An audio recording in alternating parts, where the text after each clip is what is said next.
So panibagong araw na naman mga boss. Ayan, nandito tayo sa harap ng ating bagong FI Cleaner Tester at Ultrasonic. Ayun, may naksalang tayo dito. Intake manifold ng MIUI 125. Ayan, kasasalang lang natin pero kumintab na agad siya at luminis na agad. So napaka-effective nung atin natin na ultrasonic solution.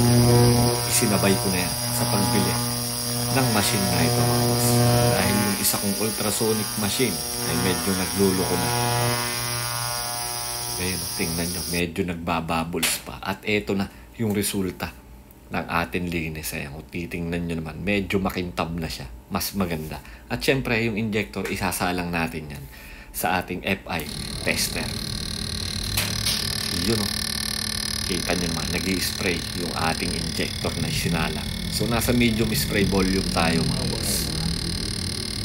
Ayan. So, yung pressure niya ay 40 PSI.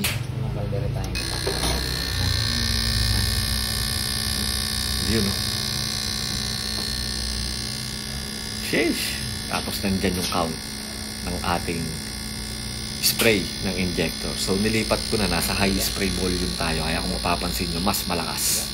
No? So, lahat ng function ng injector, tinetesting natin. Pati yung idle, lahat-lahat yan. Pati yung leak test na pinaka-importante. At ganyan po ang senaryo sa ating shop sa araw-araw. So, maraming salamat po mga bossing. Napaka-solid nyo po. Naway wag po kayong magsawa sa pagtitiwala at suporta sa aming munting shop. May mga kinalkal tayong puli, dinigrihan, nirigruban ng bell, no? Iba't ibang klaseng motor mga boss. Ayan, may PCX, merong Aerox, no? At marami pang iba. Ayan, pati mga iba't ibang klaseng maintenance. Kaya sa lahat ng mga dumadayo, sobrang salamat po sa inyo. At ito pa, Bergman, Suzuki Bergman, no?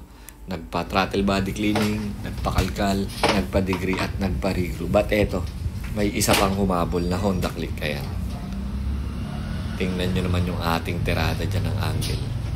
Nire-angle natin. Napakakintab. Kinalkal na rin natin yung flyball ramp. Siyempre. As in, itong stock pulley set na ito ay ginawa na natin parang racing pulley set talaga. No? Yung specs ng racing pulley set ay ginagawa natin sa stock. So, kaysa bumili ang customer ng bago, pinapagawa na lang yung kanilang stock. So, dyan natin yung ginagawa. Yung mga modification ng pulley at ng drive base. So yun lang mga boss. Maraming salamat po sa inyo. Ride safe and God bless sa inyong lahat.